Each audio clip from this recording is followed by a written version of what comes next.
Hey everybody, what's up? It's Booksy. Today's Thursday, November 16th.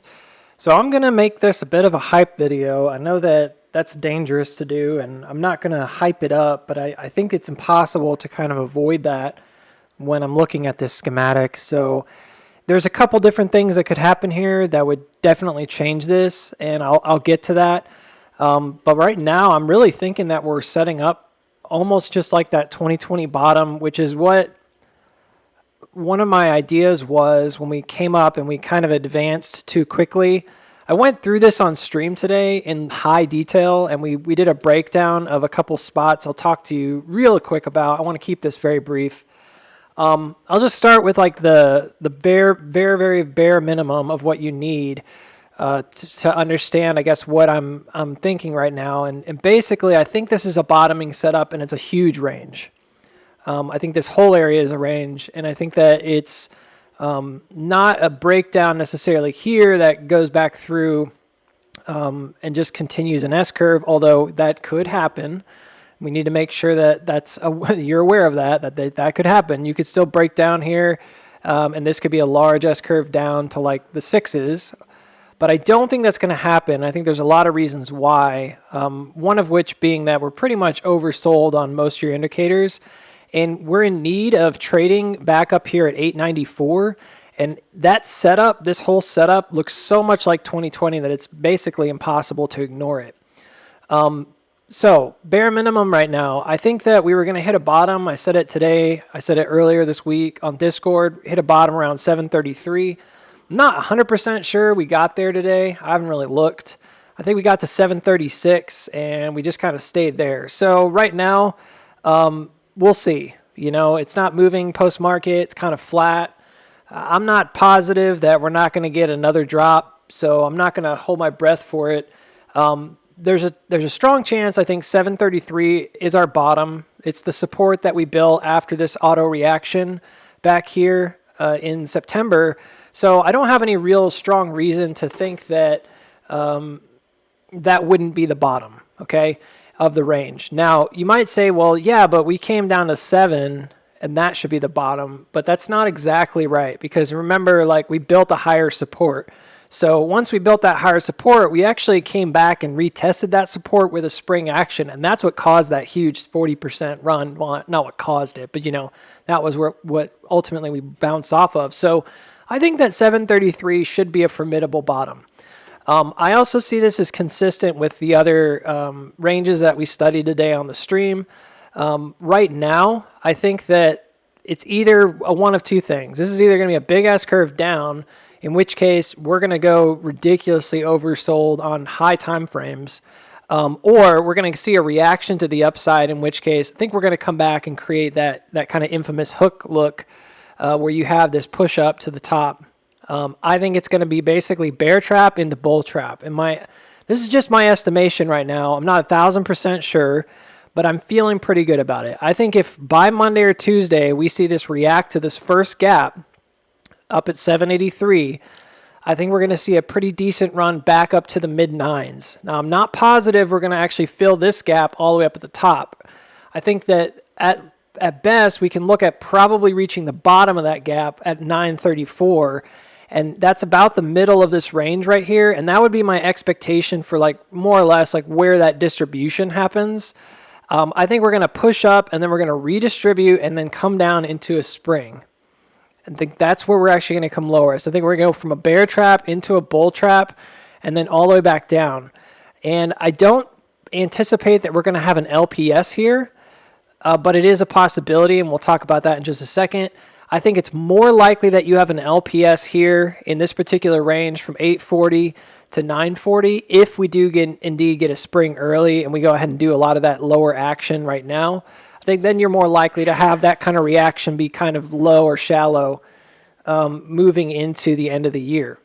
So these are the two comparisons I did on stream today. I'm not going to go into high detail. It's pretty much just a visual, and you can see why I think what I think. What I did is I looked at the inverted top of June to November, because I noted that this particular bottom with the high amount of volume, and especially with that early sell-off right here, really just looks like a reversion of the top.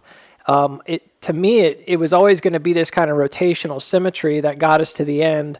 We never really finished that S-curve the way that I anticipated we would.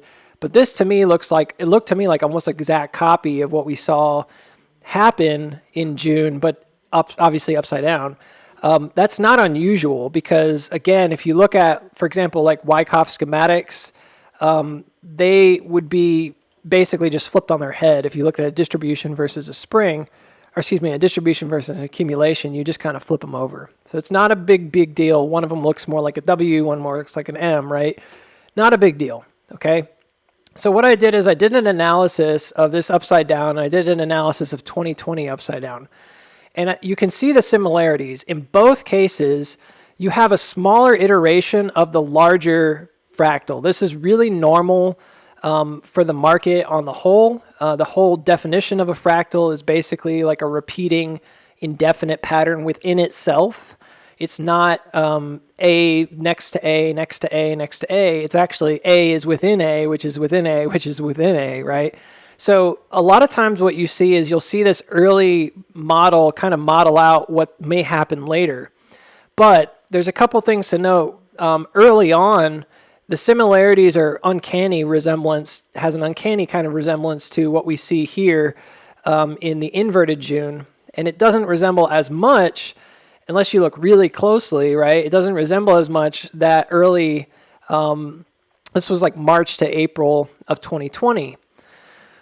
The top, though, starts looking a lot more like 2020. You don't have this kind of high particular look. You've got that really low kind of drag down effect, and then you make the higher high.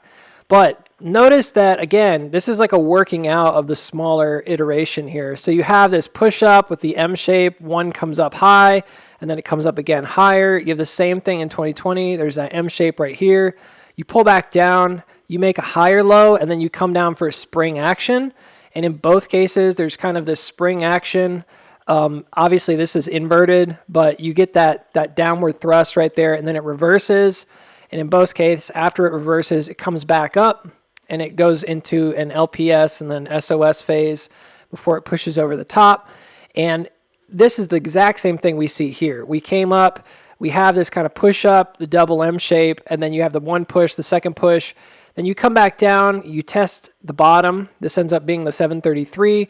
You get the M shape, there's a higher low, and then it comes down for the spring, and then you push up into the breakout phase. Obviously very, very similar. And then in both cases, or I'd say all three cases, and it's hard to tell on this one because I didn't get the whole fractal, so that's my bad. But in all three cases, it comes back to an early preliminary, we'll call it support. In this case, it was, supply, but we'll call it support, right? It comes back to an early prelim support, right, which is where you had that final bigger drop. That, for us, was right here. And you can see that for us, we came up into that 1133 area, or $11 area twice, and the second time we made a higher high. That's the same thing that happened in 2020. And then what happens is that we drive the price back down. We respect both of the creek and the downtrend coming down. In both examples, we're doing the same exact thing right now. There's a creek where the takeoff happens right here. It's right around 918. There's another one at the top right there. It depends on which one you want to use. But I think the 918 one is accurate. When I did put it on there, I anchored it to the bottom right there where we took off, all the way back to the top from October 12th. And then what you see here, and that's like Friday the 27th or something like that, or Monday. I can't really tell which one it is. What you see is it actually hits that wick perfectly when it comes down. We rested right on it and reacted off of it before we had that drop. Now, this is an M cross right here. You can see coming down that we just had after the earnings report. There's a definite M, comes up, drops below this lowest trend right here, which is the trend that starts September 12th through the 28th, and then it comes up. There's a distribution right here. I stressed repeatedly on our Discord that it has to come up, and I think on the post I made on YouTube, it has to stay above 810. And if it doesn't stay above 810, it's probably going to slide. It dropped right from 811 and had a big slide. Then there was an LPS, and it dropped again. Once you're coming down, though, now you're looking at, well, where does it find its footing? And I think that it's not going to do the big drop right this second. I have a very strong feeling, and it's just a feeling, If it ends up being wrong, it's not a feeling. It's not just a feeling. It's more than a feeling. No, sorry guys. It's more than a feeling, right?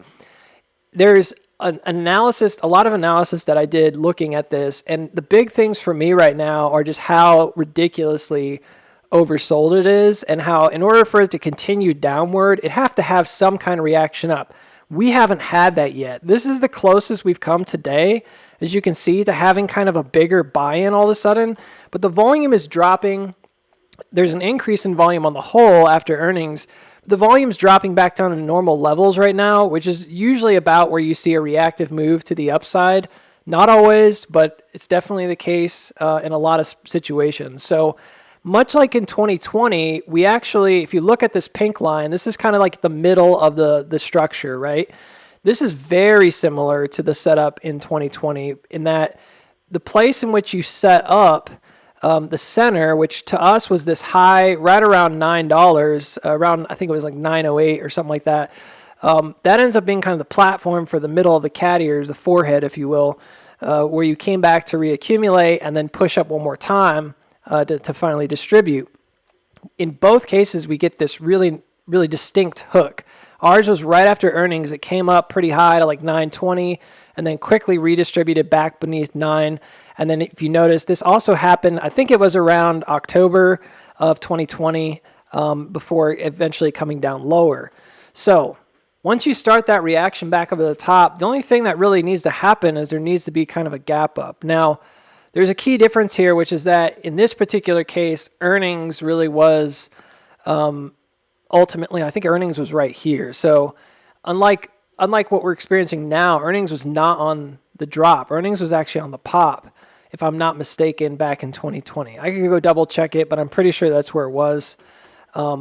So in some ways, it's a little bit reversed, and that does make me a little nervous, but I will say that regardless, I think you would come back up here to redistribute anyways, and I think ultimately what we then experience would be a reversal back to the downside to get to that spring.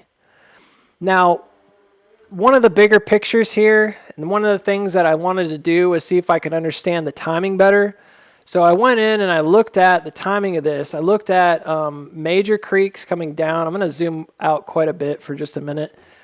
And I'm going to show you what I'm looking at here. So I'm looking at, it's kind of hard to see on my chart, but I'm looking at this blue line right here. And this is the top from August down to the little spike that happened back in, what was it? July. I mean, it was almost a year over year kind of thing. And this guy, I think, is the ultimate like big bad boy creek right now. It's out here. And if you look at the midpoint right here, the lower creek, which is the top in July through that early August, you can see this downtrend ends up being almost like a 50-50 split, okay? When we look at where the gap is, and we're anticipating that the gap would be filled at some point, that's around 1350, and then there's a higher target up here around 1930, okay? Now, looking at these creeks, this is where things get kind of interesting. If you go back to 2020, and again, it's just an example, I'm not thinking it's going to be one-to-one, especially in terms of how far it goes. I think it's proportional, right? In terms of 2020, if you look at the outward movement here from this particular bottom, you can see there's two main places to note. One is the bottom, or the base, I should say, of this reaccumulation before that final cat ear. The other is where the redistribution happens again back at 50%. Now, both of these technically intersect that 50% mark in different ways.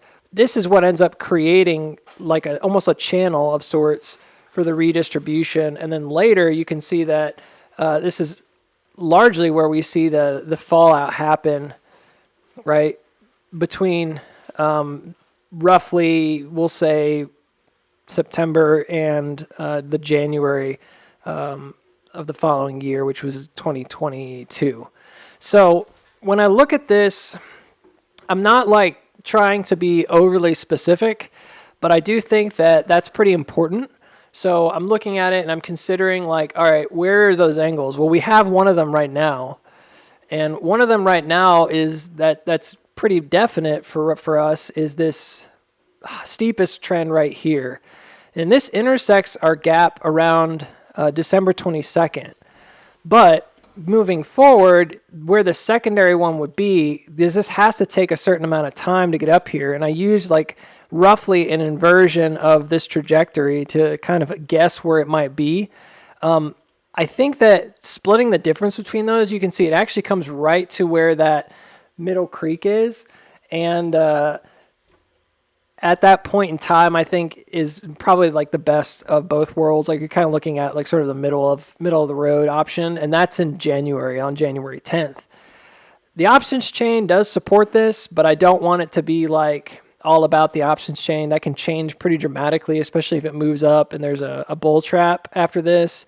You definitely could see a lot of bleeding out from that. This is kind of my expectation, and I think it could take quite a while. I don't think that the takeoff necessarily happens very quickly.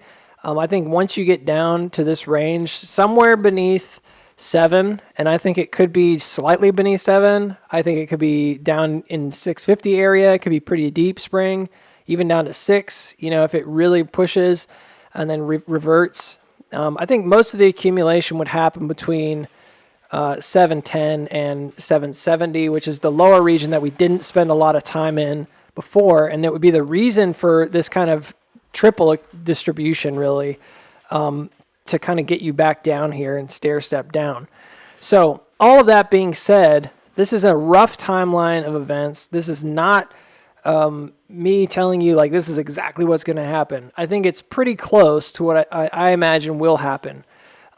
This is really similar to the diagram that I first drew a little while back before earnings, but it's a little different because I didn't expect us to not make an auto reaction earlier. I thought we would kind of have a push up earlier. And there's also a couple other things that I think are worth noting here. So number one is there's a definite trend here that they seem to copy and paste the very beginning of each one. So this actually is a larger version of this kind of micro iterative fractal that happens in March of 2020. The whole of 2020, which was really like a 10-month period, ends up looking almost exactly like it. And you have that kind of arced bottom approach, just like you have on the big picture. The same thing applies for this inverted June as well. It ends up looking like almost a carbon copy, of what you would expect. Like notice how the LPS comes and it doesn't come all the way back down. Like this one doesn't come all the way back down. It never comes down to new lows, and it actually stays really high and basically just trades kind of like the center of this range right before it takes off. We see something really similar here. This kind of stays right in the middle after the distributive action, and it's distributive in this case because it ended up breaking down. For us, we're looking at it upside down, so we would talk about it as like a cumulative action, but it's kind of confusing. But basically, like they both did almost the same thing that their sort of micro counterparts did. So that being said, you might look at this and say, well, if that's the case, then the anticipation should be that we would push up and we would come down and make a new low, but we won't ever come back down to the lowest low. Because notice that when this came up, did the push up, right? Did the double M shape up and then fell back down, it doesn't make a new low, and then it comes up again. It redistributes at the top, which is what we're expecting, basically for us to come back up and redistribute right back around 9. You see that high liquidity shelf right there around 950. That's kind of the area that I look for, right where we traded sideways. And that's exactly what happened on the micro. You can see that happen right here on this micro analysis. We came into that range twice with that M. And I think the same thing would apply here as well. You might come back up here and, come across this a couple times and then come low. But in this case, it didn't ever actually make a new low. It actually stayed high. It made a slightly lower low. So you might anticipate that like a bigger iteration of this wouldn't come down and make a new low. And I'm kind of like, I'm doubtful that's going to happen because I don't think it's acting a lot like this guy. Like where you have like the strength of the LPS, there seems to be a lot of sellers still in. and I'm anticipating a spring action because it's hard for me to imagine them like leaving this liquidity on the table, this low liquidity, without a spring. So that's kind of what I'm leaning towards now. So I'm kind of going against my own little model here because technically, like, this would sort of support that, you know, you'd come sideways here and you'd never make a lower low, and that $5 area would always be like a tease, or that $6 area would always be like a bear tease, and then it would never get there, and it would reverse and then go up. But for now, that's kind of what I'm leaning towards. I'm not going to talk about the bigger picture after that. I think the bigger picture is pretty straightforward after this. You would anticipate that you would break up to the upside. I think we'd end up coming up to about 15 or something, and then really trading across that 1350 and coming down low to like the top of 11, which is what we left off at, right? Up here. And that's where you'd end up with like your bottom. And somehow, like, whatever these two arcs are, or these two creeks are, that's where we would end up later on. But I'm not going to get into that just yet. I think it's too much for now. I just wanted to give you an outline. Again, bare minimum here. I really think that we're going to probably head from like 733 up to around 950 or so. Spend some time redistributing across this area, reaccumulating probably a lot around 890 in these like pullbacks and stuff. And then if it has a spring action, I think this could take some time. Could be a week or two even. And then if it has a spring action, I think we're going to then have another nosedive. And we're just going to pass through all these other regions and come down low, probably to like the high sixes or mid sixes. At the very least, you have to come beneath at least a penny, right? Beneath the previous bottom. So that's what I'm anticipating. And then having that classic kind of breakout with the rising accumulation. Wherever this ends up being, right, we would then take this particular trend wherever it is, right, we'd map it out, and it probably looks something like that, right, where this breaks out right along that trend here. Now, what is the danger in this kind of like hyped up scenario? Well, there's two places that I'm most concerned about. So number one is just the early 13. So I think if for some reason this comes to the upside and it doesn't stay here very long, if it comes up to like 10, drops really low, and then ends up reverting and going back above 10, I think you could possibly see a break that goes straight up to 13. But if that happens, in my mind, it's a little bit more like what happened in February, where I think you're doing it to redistribute higher again, and it's not build out the base enough. Like, I think these areas around 890, 740, I don't think they're going to leave them. So I really do believe that would actually not be good in the long run, because if it did go ahead and come up to 13, I think you're likely going to see, like we did in February, some kind of a massive, maybe a head and shoulder or something, and it would reverse and then come really low. And then you might actually get that 5 target later on, right? And that would be kind of cruddy, right? You would be without a run. Be very, very much like a way of kind of flipping essentially what I have drawn, coming up high first and then going really low, so that in January it's always all the way down at 5 or something, right? So a push early to go try to gap fill, or a push above, I would just say above 11, that 11, 17 area again. I just think that would be really bad. That's one possible place that I think we could get really messed up. The second possible place is that on this spring-like action, you can't hook. And I know we talk about that kind of stuff all the time, but assuming that I'm right and we actually do end up reversing here, I have to just kind of assume that to make this next statement. If we were to drop low and then we came up and we just kind of fake out to the upside and we can't hold it, this could be really bad too, because this could represent a hook. A spring and a hook are almost identical. The major difference is what happens at the end. And so if that were to occur, you could be in for a really massive downward move. And this starts looking more like a 1, 2, 3, 4, 5, right? Where you end up with a really low bleed potentially, you know, at the end. So those are the two big things I would watch out for. Everything else, I don't know, it'd be pretty easy to roll with it and sort of fit it into what we've already got here. So I'm not super concerned about that. Those are two scenarios that I think would be very bearish, and ultimately could lead to entirely new ranges being set up really low, and that would really mess up anybody that was looking for a bigger run going into the end of the year. So I would be watching out for that for sure. Initially, though, I would trade personally, right? This is not financial advice. I would trade these in two separate parts. I would be waiting for the breakout here. And by the way, these gaps are 50% reductions down, and the same thing happened going up. There were gaps at 50% intervals to that top target. So if you took that top target and you looked at where those gaps were, there's like one right here, for example, and you did like a 50% reduction or whatever to the next gap, you find that they're actually like all going up towards a particular price, and they are essentially like reductions of about 50%. There's like 3 of them.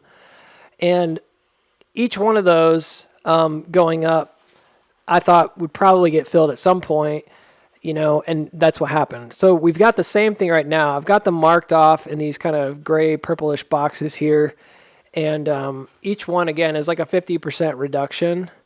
So what that means is, like, if you take roughly where the gap is and you go down to 733, look at where the 50% marker is. It's like right on the next gap. And then if you go from the next gap and you draw it down to like that 1733, look at where that 50% marker is. It's right on the next gap, right? And so normally when we see something like this, it's like, it means that there's kind of like a patterned push down, and that these are going to end up probably acting as important markers, these gaps. Even if we don't get to, especially this one, we may not fill this gap. I think it's very possible that we don't fill this gap. We end up with something like this, but we're not there yet. Point is, what I'd be looking for again early on is that breakout around 790, where we've got this liquidity shelf built. I think if we push out here, fill the gap, and land on top of this particular creek and find support, I think we're just going to go. And I think that's probably, for me, like the buy-in, because it's a breakout of both the downtrend and this downward creek that we would need to cross in order for any kind of reversal to happen.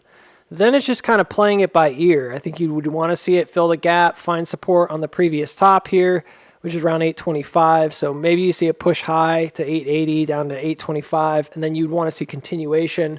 At that point, you're looking at probably exhaustion, probably it being overbought again. You probably have to really play it by ear and just watch the trend. It'll probably be a widening. That's normally what happens on a widening, or a narrowing is normally what happens on these upward trends. This one was like a widening. This was a little more of a narrowing. And that kind of helps you determine where the breakdown might be. So it'd just be a trend line trade. And then after that, I think wherever that breakdown is, it's likely going to then redistribute. That's my thought. So there'd be some kind of early sign of weakness after it breaks down, and then a recovery to redistribute probably right above 910, and then break down again. And that's where you're going to get like a bigger downtrend towards a spring action. So that's my thought going into the next week or two, early December, over Thanksgiving and stuff. Futures rollover date is on the 20th, so it's tomorrow. I do think that we might see that this kind of plays into it in part. I don't have it quite timed out like that, but I do think it might be really important. Like, we may not see it really break down officially until December 6th, that kind of thing. We may hit more of a low around the 14th, that kind of a thing. So it would not surprise me to see it kind of interact with those. I remember on SPY during a downtrend, we had this kind of model of it would pump it and then drop it, and then going into the T35s, you would get a big run, reactive run. So for that to happen, you can kind of see like these particular dates do intersect pretty well, those T35 dates, which run from December 26th all the way through January 17th. And that to me is kind of like a late Santa rally kind of thing, but I think that's likely, given what we've seen with the intersections here and everything else. It doesn't seem like that's a strong possibility. Now, if the reversal happens and we get a hook or something like that, I think the same thing applies to the downside. I think you could easily see how that could result in the downside into those T35s as well. So It's going to be a really dangerous holiday season, but this is it for now. So thanks for stopping by, and we'll talk to you later.